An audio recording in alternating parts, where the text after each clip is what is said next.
turmoil. They had been told 2 months before they could even get him in, get the patient in anywhere. Right. It was going to be 2 months. Kelly's experience, her knowledge, and they were having some insurance issues and all kinds of difficulties, and he wanted help. It was 2 months out. Her connections, her experience, her knowledge, 2 days later, they were able to get him some help. So it's funny, my daughter has 2 of her childhood friends, are both social worker graduates of Northern, and basically they put them, her car broke down the other day and over the Rhine.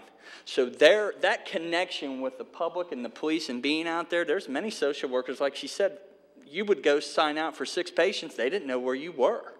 6 home visits, had no idea. My wife did home health therapy PT, same thing. So the safety issues that you're concerned, Kelly would check in with the radio, let them know they were there.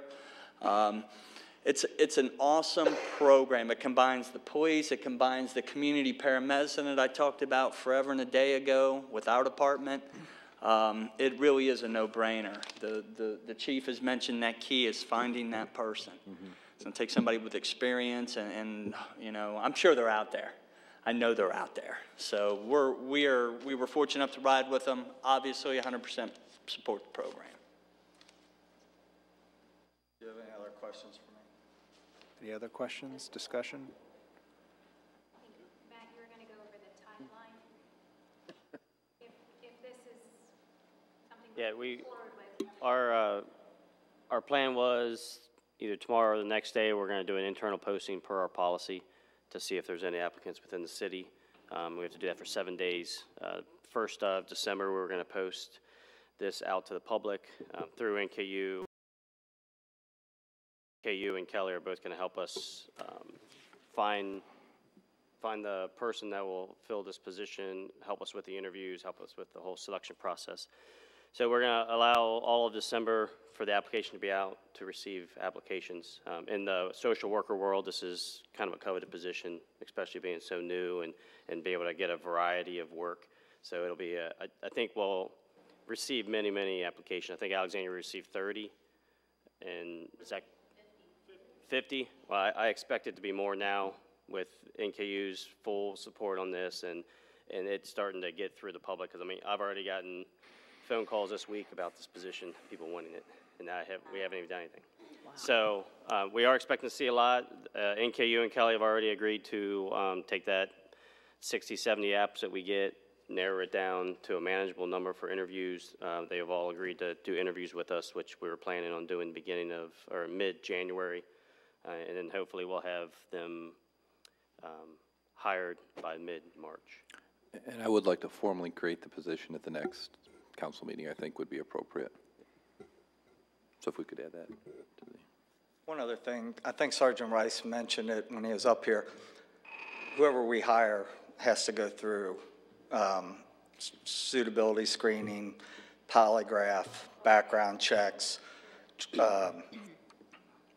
drug test, physical, just as they're going to do everything the patrolman has to do except for a PT test. So they're going to go through that process, just to throw that back out there to you, that it's not, you know, they're going to have to meet some standards for us, okay? Thank you all. Any other questions or discussion?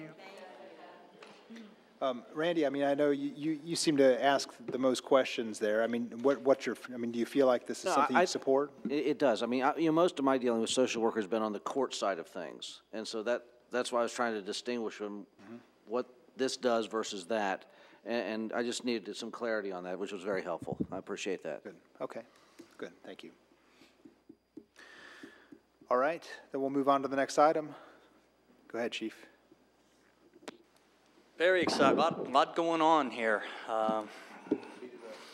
You speed it up, Kevin? All right, we'll get moving. I'm going to defer this to Assistant Chief McQuarrie and Deputy Chief Robinson. Just as a quick update for y'all, we are surplusing 3 pieces of apparatus, and the plan is to purchase 2. Formed a committee. I let the committee they did all the work on this. My only request that they get it done as quickly as possible, as thoroughly as possible, and that they build twin engines. And the rest was left, all the hard work was left to these guys, so I'll let them take over. Good evening. We are here just to look for approval to move forward with the purchase of our 2 engines. We received 2 bids back after our months-long process of deciding what we needed and what we were going to use it for. We got bids back from Pierce and E1, and after multiple hours of discussion and debate back and forth, we are here to recommend a purchase of an E1. 2 E1 Rescue Custom Pumpers. Their bid price was $1,095,000 and some change. That price right there is before any options are added and or deleted. These are the options that we are recommending that we add on to the truck. I'll read through them real quick. There's not too many. We just want to upgrade the front axle. We want to enclose a base in the rear seats for some extra storage. There's a tool board that we want to add to one of the compartments. The pump panel, we want to add some special colors. That way they are the same color as our hose line, just so it makes it a little bit easier when we're working on a fire scene. We want to add a little extension for our deck gun. That way it does raise up high enough above the engine so we can shoot the water further. We want to add a power distribution hub, and we want to change the chevrons that are on the back. That way when we're on the interstate, they're a little bit brighter. They can be seen from further away.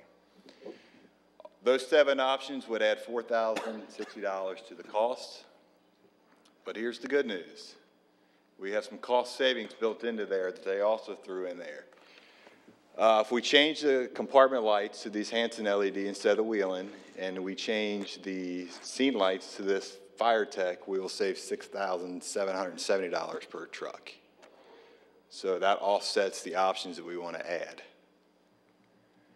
So the bid price is right there. Our total cost would be $1,090,000 and some change. That's what historically the city of Erlanger would pay. We are also here to recommend another payment option that I don't believe has been done on the fire department side since any of us have been here. Prepayment options. These numbers are going to be a little bit different because if you see the price down there, we've actually lowered it. So the prepayment savings won't quite be $29,000. I don't have the total yet because he's not back in town. But if we do 100% prepayment and do a bond, we would save roughly $30,000 total for the city. 15 per truck. Roughly 15 per truck, yes. Obviously 75% is less and 50% is even less. We're here looking for your all's advice. We don't see a downside. I've talked to Matt a little bit and Steve a little bit about it, and they seem to be for it. So this is where it is up to you guys if we can move forward with this prepayment option. Yes. So what percentage of interest will be paying on the bond? 4%. It's roughly 4%. I know that was brought up before yesterday with the mayor, and I know they were going to look at some options. I don't know if that's been done yet for a lower bond. So that's what it is right now, it's 4%. Okay, so yeah, we're just talking up here among us.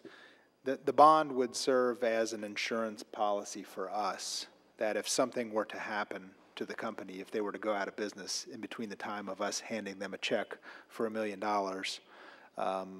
and before they give us the fire trucks, the bond would help insure our money. So, you know, it seems like it would be a worthwhile investment. The $4,000 bond would not be included in that $29,000 though. So I think that the savings would be around, more like around $25,000. Correct. Yeah, okay. Correct.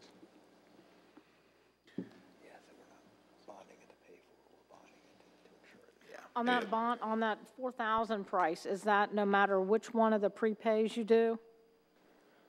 Yes. I believe so. I don't know enough about bonds. That's why I referred it out to the other people, because we don't know enough about it. And we've never done it, so. It's, I'd say it's on the low side of normal, the cost of that bond. Yeah, but I'm talking about if you do 100% prepay, 75% prepay, 50% prepay, is that performance bond still $4,383? Yes. Okay, thank you.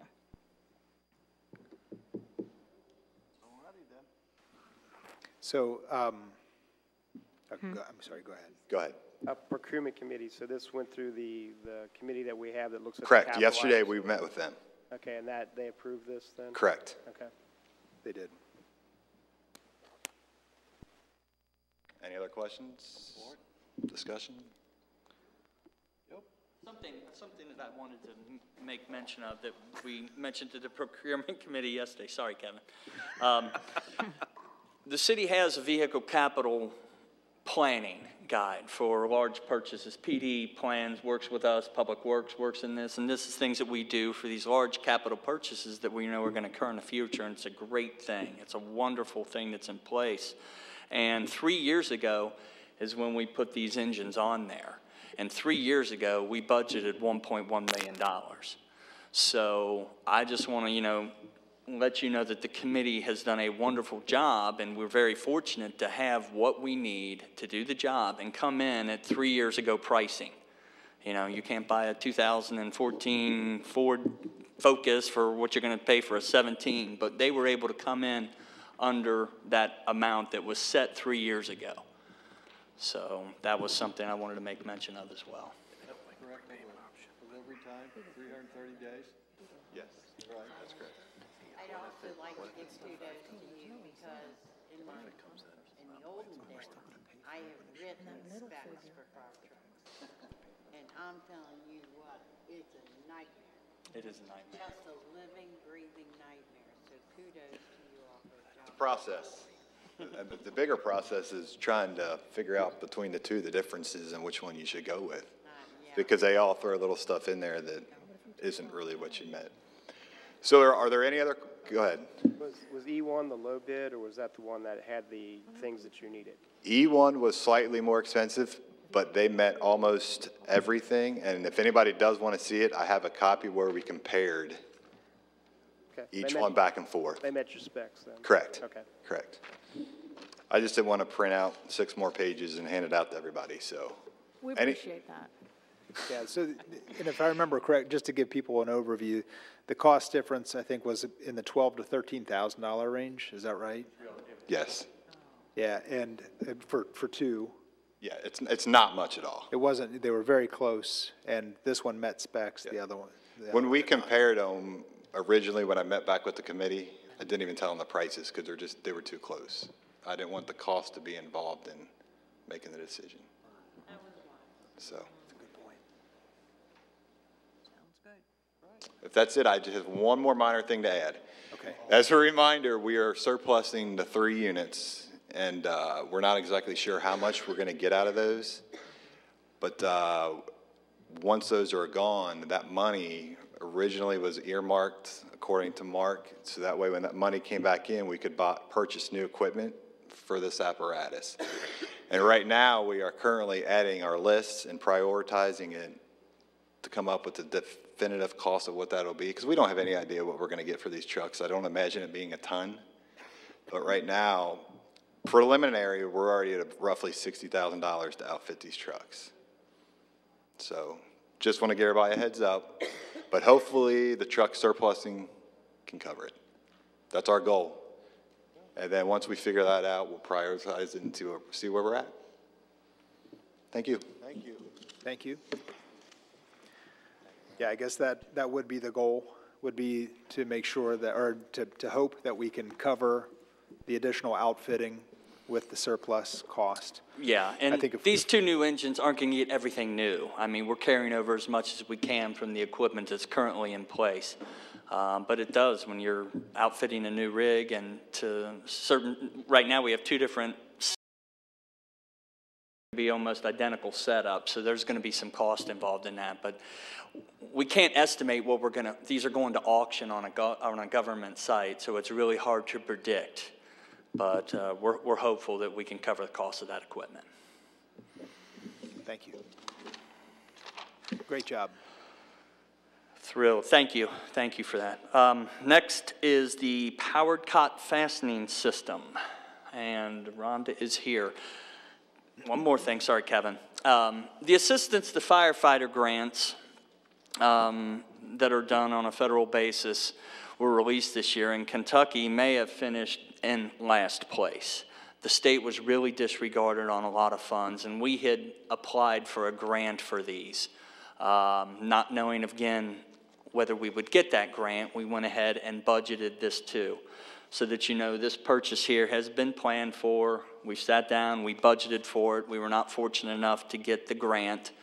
And Rhonda's we showed this, I don't know, maybe 6 or 8 months ago when we put it in the budget, but she's just got a quick demonstration of what these do and the benefits.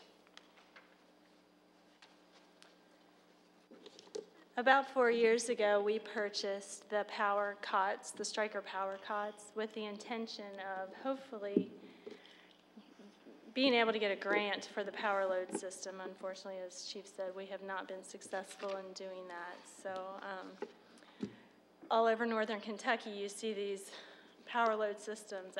There's so many departments that have put them in, and the amount of decrease in workman's comp claims has drastically reduced by using this system. So how do I do this? Do you do it? No, I got it. You got it. So this is just a little PowerPoint just to show how it works, or talk about some statistics.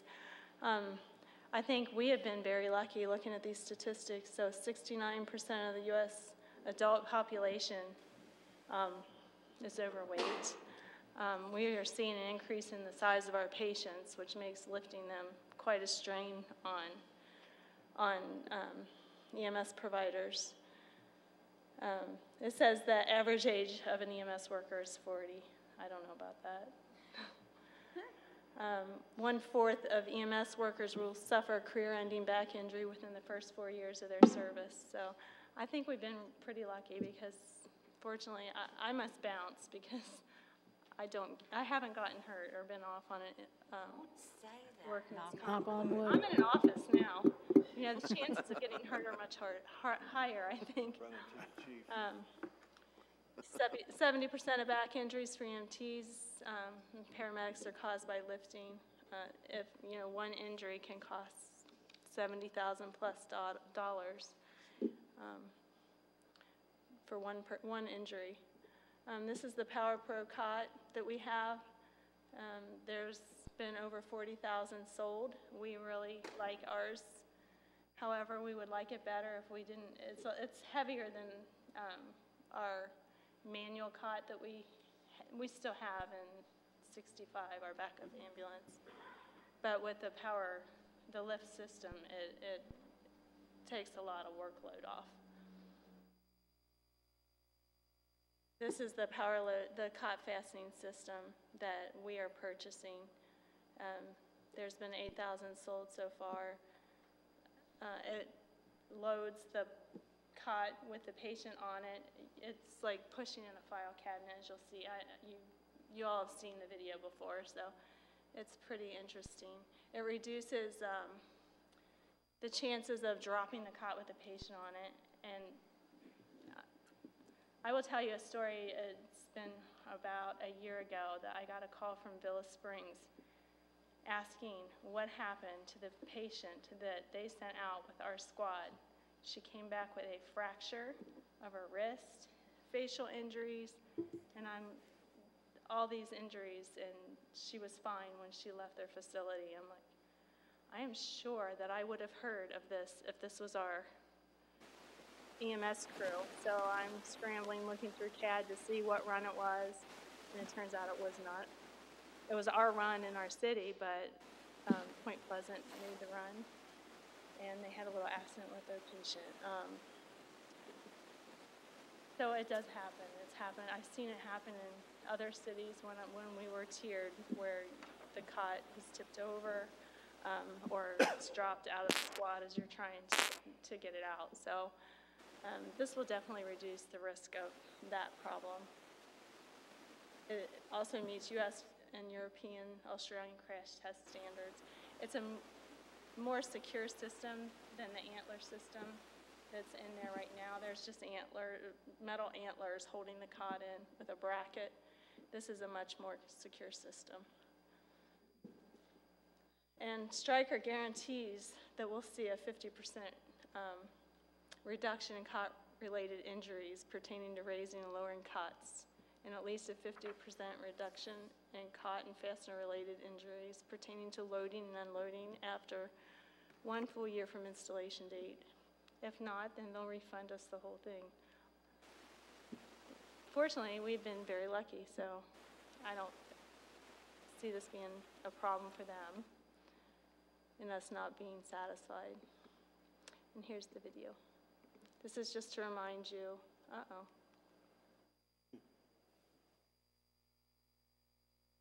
how it works. Thank you. Or not.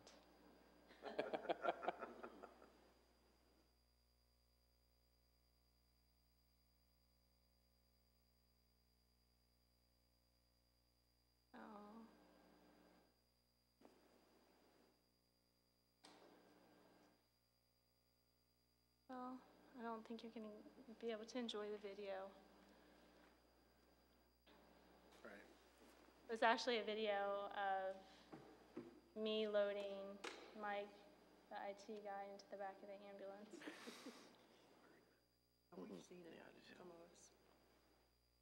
So I just included it in there just to remind you. We received one bid. We sent it out to bid. We received one bid from Stryker. They're the sole source for this individual cot. We have budgeted $68,000, and the bid that we received was for $64,760. This is for the 2 power load systems and with the 7-year protection warranty in which they come and service the cot and make any repairs to it. It's all covered in this $64,760 How long? for 7 years. And the installation of the system is $3,200, so we came in just under the $68,000 budgeted. So the total cost should be $67,960.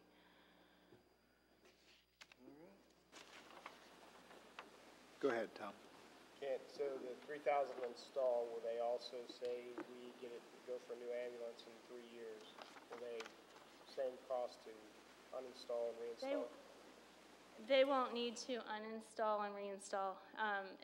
When we do get a new ambulance, 63 will go into reserve, and it will keep that cot and power load system, and we will just have the new ambulance spec'd with the cot and power load system. Any more questions? All right. All we had, huh, Kath? All right. Thank you so much, Rhonda. Thank you. Sorry about the video. It worked for me. All right. We'll move on to the next item on the agenda. Under administration, we've got rules and procedures of meeting, the citizen comments.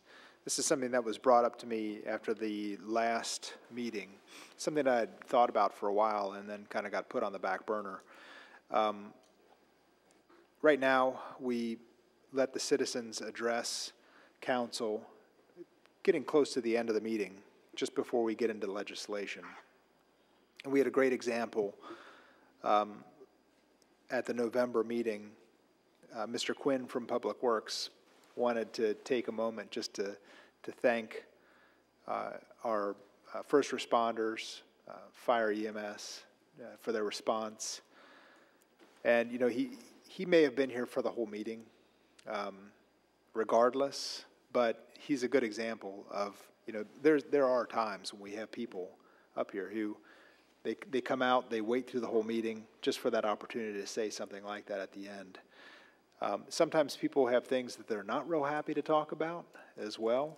And I'd say it seems like about probably half the time or more, it doesn't have anything to do with our legislation.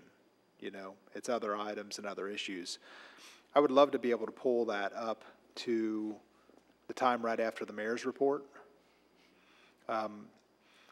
Mainly I'm thinking if there were a large crowd of people that had something that they wanted to talk about, The mayor's report would give us an opportunity to address them ahead of time, but then give them the opportunity to speak without having to wait through the whole meeting.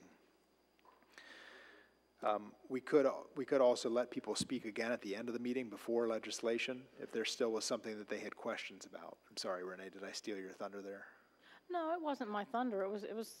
It's just, I think if you start opening it up to pick and choose and say, okay, this person's time's more valuable than ours, we'll just let them go first. At some point, it's going to come back and bite you, because we're going to have something come up at the end of a meeting that person might have wanted to comment on, and, well, they already said their stuff first. And when I first got on council, that's one of the things that we actually changed. At that time, the citizens did get to speak first. But you've given up your turn then. If you speak first and way down at the bottom of the agenda is something else, you're not going to raise your hand and say, oh, I need to talk. No, you had your turn at the beginning of the meeting. So I'm really not for moving it to the beginning of the meeting, because when you start picking and choosing, you know, the rule is there. So I think it should. All right. Any other thoughts on that? But if we do move it to the beginning, didn't you say they have another opportunity to comment later? I mean, so. I would say we would, yeah. But what if they leave? What if they leave? They've said what they want to say, they leave and they look on Facebook or they look on the web. Gosh, look what they did after I left. I wished I hadn't had my turn in the beginning. I've seen people who have left before they had a chance to say something, though, too. Yeah. Yeah, but still, they've still had the right to complain, too. Well, here's the other thing. When we, if we discuss ordinances we're going to vote on, and so you'll say, anybody have any comments before we vote on it, or, well, not. Anyway, it doesn't give us a chance to speak and let them hear what we have to say if they talk early on in the meeting, too. So I don't know. We'd still have an opportunity to address it. I mean, we're putting it ahead of reports of representatives and the reports of city operations. They may be here to listen to some of that, you know. Yeah, we're not going to kick them out. You know, we're not going to kick them out after they have a chance to talk. Spots for them to talk? I just would like to open it up to people early on. If someone has something they just want to get off their chest, and but let them do it. Who are we to decide whose issue out here is more important than somebody else's issue? I'm not saying we're prioritizing anything. Well, you're trying to give them a chance at the beginning. For anybody, though. Anybody can speak. Everybody, whoever wants Everybody, whoever's here, if they want to speak at the beginning because they have somewhere else to be. Yeah, we'd open it up. We'd open up the floor and let them say something. I know that's, I've sat in the Fort Wright meetings before, and they open it up real early. I mean, like, it might be one of the first things, you know, and they basically just give it the caveat that says, we've got things we're going to be talking about, you know, so we may not have had a chance to address your issue yet, but we're going to go ahead and open it up and let you guys speak. Nothing wrong with trying it. Try and see how it works. Well, you know, I thought about that too. You know, the only thing with trying is that we have an ordinance that discusses the progress of meeting. Yeah. Does it have to go, is that by ordinance? I think it's by municipal order, but yeah, I think we would. We'd have to do a municipal order? Yeah, of course we do a municipal order and change it. We always, if we don't like it, change it back. That's what I would say too. That's what I would like to be, you know, council to be open to. We change it, and if we don't like it, we change it back. Can we address, like, if they say something, can we address? Yeah. Okay. Just like we would during regular citizen comments. I would be against them having the opportunity to speak twice. Our 3-hour meetings would turn into 6-hour meetings. They And then we could. need to bring a sleeping bag. Well, could we give someone, okay, we could open it up, whoops, we could open it up for people to speak twice, but, I'm sorry, 2 opportunities for people to speak, but 1 opportunity for people to, you know, if you've already spoken earlier. Speak first or last? Yeah. Yeah, 2 sheets. Would that make sense? Have the problem that you said. I just didn't say that right, but, And you know what, I don't think, I know what you meant. yeah. I don't think when Mr. Quinn was actually thanking, he didn't look like he was upset that he was put out to have to wait his turn. No, I know. Yeah, I just think you're opening up a can of worms if you start saying, okay, we're gonna do it first, and then, you know, if they wanna come back later, they could, no. yeah. It's not broken, Well, I've fix sat it. out there myself, you know, and I've had things I wanted to discuss, and having to sit the whole doggone time, you know, it's kind of a pain in the butt. If you want it bad enough, you'll sit and wait. Right. Oh, my God. Would love to hear it. What do you have to say? You get to say it once. Oh. Linda, would you mind coming up?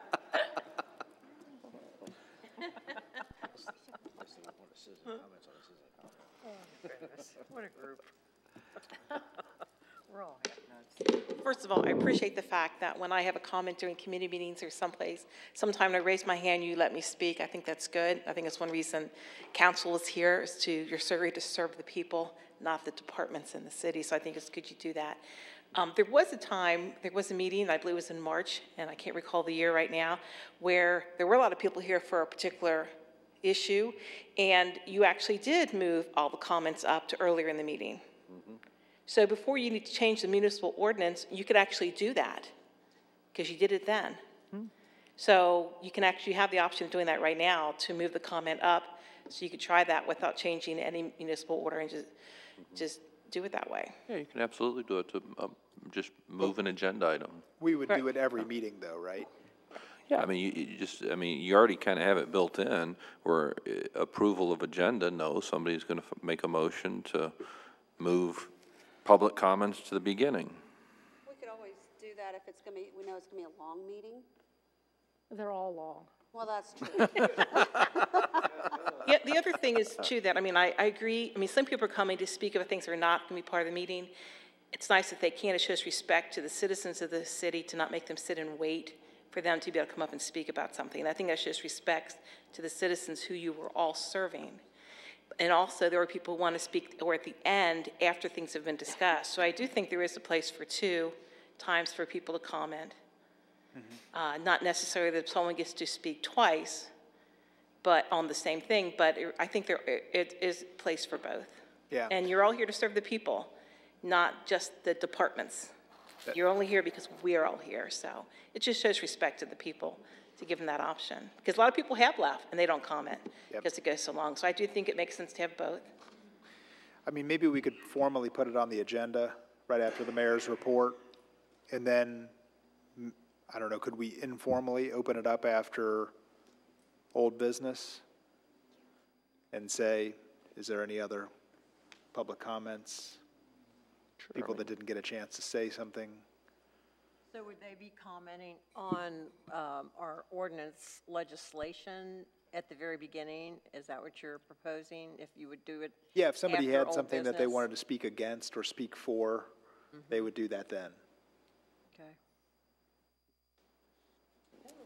But if they speak, Right.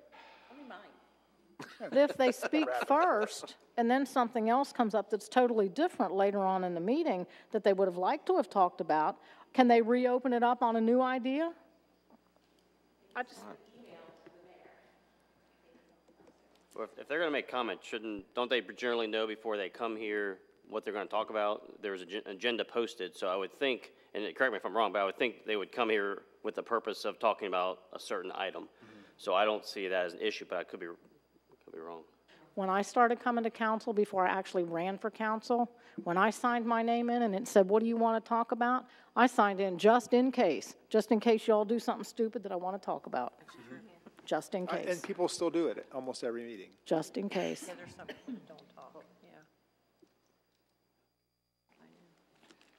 I don't see a problem with it. Okay. Well, I want to reserve the right to say I told you so. I don't think you need to reserve that right. I think you would tell me anyhow. Probably. Just in case I told you so. Okay, yeah. I don't think you need to make a reservation. That's right. Okay, so would you be able to prepare? Okay, thank you. So do we have to go through one other meeting to adopt that municipal order before we can have? Yeah, or you could move it at the next meeting. We'll move it at the next meeting, and then we'll adopt that municipal order at the end of the next meeting. These are why our meetings are Right, okay, we'll keep going. The next item is the city motto. Yes, the Friendship City. All right, the reason I brought this up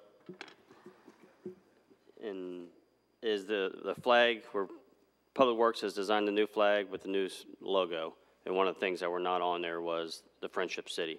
So I just wanted to ensure before we spent money on new flags with a new logo that we did not want the words Friendship City, or that we did want the words Friendship City. So that was the reason I brought it up. I didn't know that there was a whole lot of back talk before. How long has that been our motto? 30 years. 30 years? Oh, longer than that. Longer than that? Oh, yeah. Sherry, I said, I sent you an email of that. Could you put the picture of the flag up? So why do we not want it? Well, can I, maybe, like, can I go back to dirt? Because this is what happened. Somehow or another, as I recall it, the Historical Society and the city, they were trying to get rid of a stigma that had been attached to our community. One of those stigmas happened to be the train. Right. Okay, so they took the train off of the flag. Well, then there was a lot of scuttlebutt about the Friendship City, which I like a lot, but I'm sure that the people that are getting traffic citations, police officers, think that this is far from the Friendship City. So we're looking for something that encompasses every single department and every single aspect of them dealing with the citizens. I'm gonna find a dead horse just to be a part of it. She gets me a dime.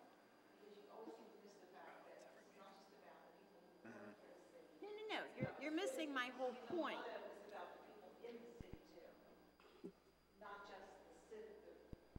But these are going on all of our city vehicles. Every department It is does not. going to have it. None of the vehicles have it on there. No citations have it on there. Correct me if I'm wrong. I mean, none of our vehicles, no. Citations ought to be wrong. No, and it won't.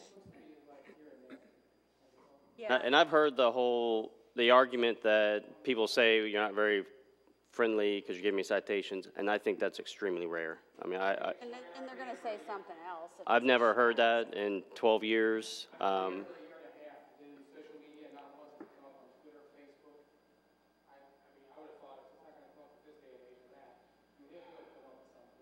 It's not on the citations.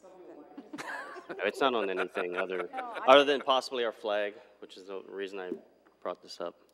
And they're friendly when they give you a I citation. kind of like it. It's been kind of our thing for a long time. I don't want to get rid of it.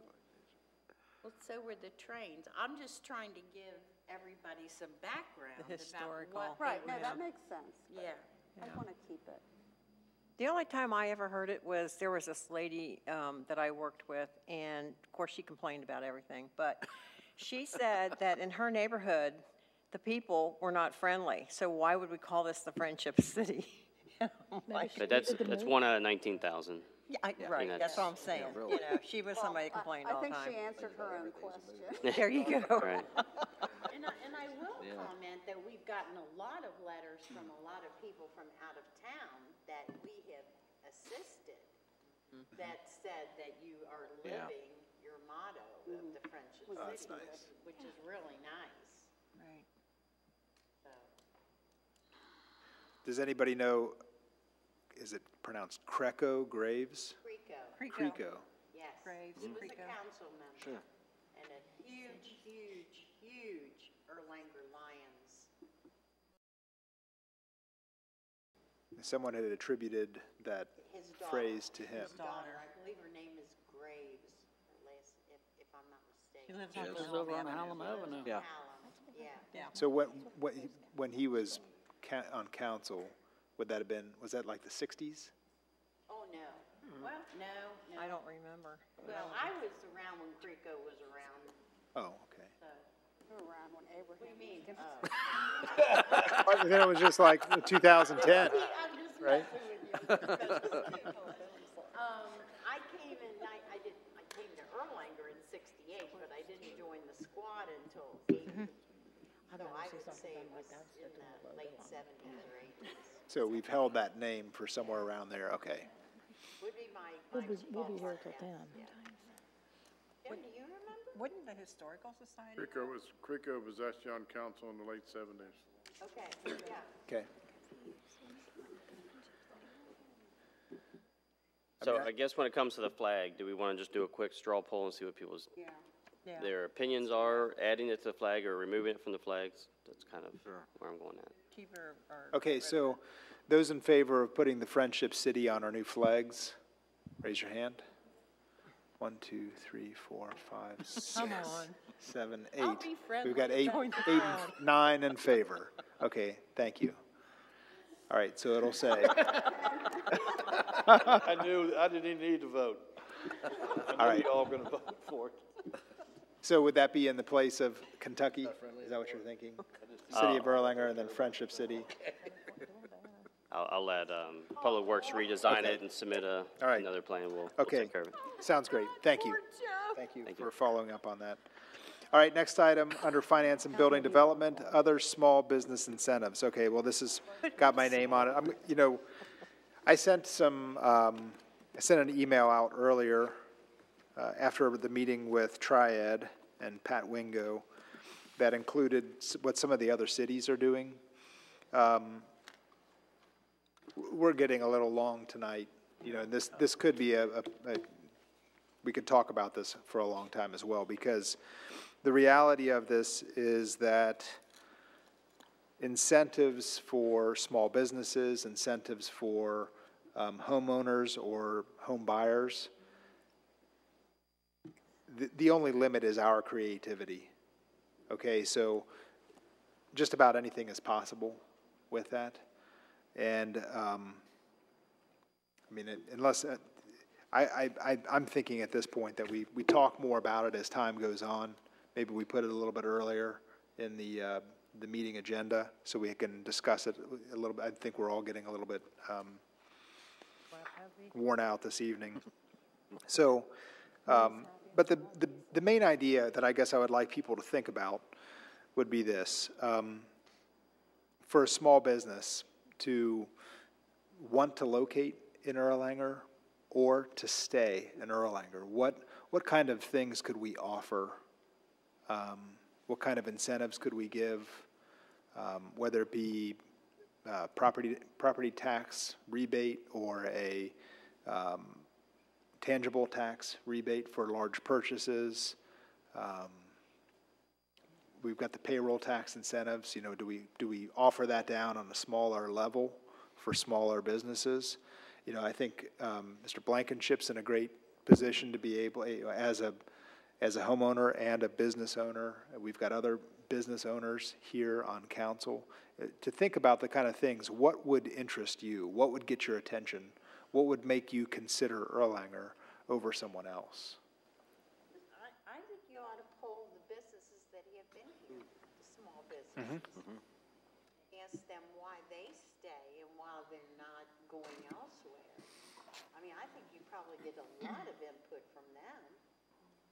Yeah. If there's somebody that leaves, find out why they left. Yeah, yeah. Yeah, it's not necessarily easy to do that kind of exit interview because a lot of times we don't know they're gone until they're gone. Yeah, well, that's true too. Yeah. A lot of times we don't necessarily get the luxury of them announcing it to us. But, yeah, I think that would be a... Here's a perfect person that you can go talk to. I just thought of this. 777 Computers. They're back. They're back. Yeah. And they left because the Koenigs sold that strip mall. Right. But yet they relocated back here. So they would be a perfect source, I would think. Yeah. Yeah, I think I don't know how easy it would be to survey everybody, but I think we can certainly get a representation. Okay, okay, that's a great recommendation. Thank you, Patty. Berkwoods have been here forever on Dixie Highway. Yeah. They're another good They're another good one, yeah. Go ahead, Jessica. It just kind of reminds me of an idea that I had to potentially create like a business owners group within our city for our small business owners and our large business owners, almost like a BNI group, but have it just for business owners within our city. We used to have that years ago. We had that. Because then we could run things by them like this. I mean, it would be a good group of people. Years ago, I remember Hadley's Carpet and all those, you know, old established. Boyle's Jewelers, yeah. I know it was something that, It was like a little club. They used to meet at the Colonial Cottage and bounce things off of one another. Yeah. it I mean, was it might something be a that good Becky idea. Hopkins was working on as well. I remember she had that on her radar. It was something that she had been working on. Since people are busy, if maybe they could have like a social network group that they can like bounce, you know, like a. They may even have one already, we just don't know about it. Or, you know, maybe Erlanger can open one up and invite them in and say, you know, to communicate and have ideas and suggestions and things for the city, and I don't know. Matt Grimes would be a good one to check with. You have the Rotary. I mean, that's probably your closest one of Kenton County businesses. You have a lot of Erlanger businesses there too, so. That's a great point. It's an opportunity to at least reach out and maybe have a starting point for that, so. Does anybody attend the Rotary meetings currently? You do? And they meet on Thursdays Thursdays. at lunchtime? Yep. Every Thursday? Yep. Okay.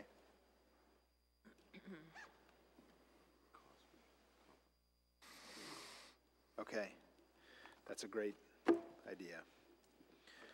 If anybody else has any other ideas, we're open to it, but I'd like to move on to the next item. Seeing none, okay, we'll move on. All right, under Codes, Building, and Zoning, we've got the sign ordinance text amendment. Mr. Hahn, are you prepared to talk about that? I sent out an email that had the Planning Commission's recommendations of what they wanted to do, as well as a little spreadsheet showing. So I don't know how much you want me to get into that, to go over them one by one, but basically, and I think that Mr. Gatlin could probably, and Mr. Wickman and probably Mr. Blankenship could talk to how it came to be, was with the First Amendment that found that, Kent County found that our sign regulations were not consistent with the First Amendment, not just Kenton County, but throughout the whole country. So the Planning Commission hired a consultant to go over all of the ordinances and went through it, and these are the changes that they came up with that brings us into compliance with the First Amendment. And if you noticed, in most of all these was basically you can't say what can be on a sign is basically what it is. And the majority of these changes reflect that, is the biggest part of what it is. So I think we need to pass it. I think Jack agrees. Yeah, absolutely. Yeah, I don't think we have much choice. And the way the Planning Commission has done this is it's a little backwards from their normal process. They've already made the recommendation, so now it's just ready for us to. That's all we have to do is pass the adopt ordinance it. and adopt They've gone it, through yeah. and had the public hearing and Right. everything, so. Yeah, and they did that for all the municipalities in Kenton County. Right. Sounds like a no-brainer. Go ahead. I've been told the only dumb question is the one you don't ask. So, does this sign change? Does it change anything with our political signs that are coming up this 2018? No. No. In fact. The only thing you can regulate is where they are and the size. What they say, you're permitted, a political sign is permitted the same as what a. Yeah, if anything, I think. A temporary sign. I would argue the laws loosened all of that, Yes. right? So I think an argument could be made that any restriction of political speech is illegal. And we don't want to open that can of worms. That's right.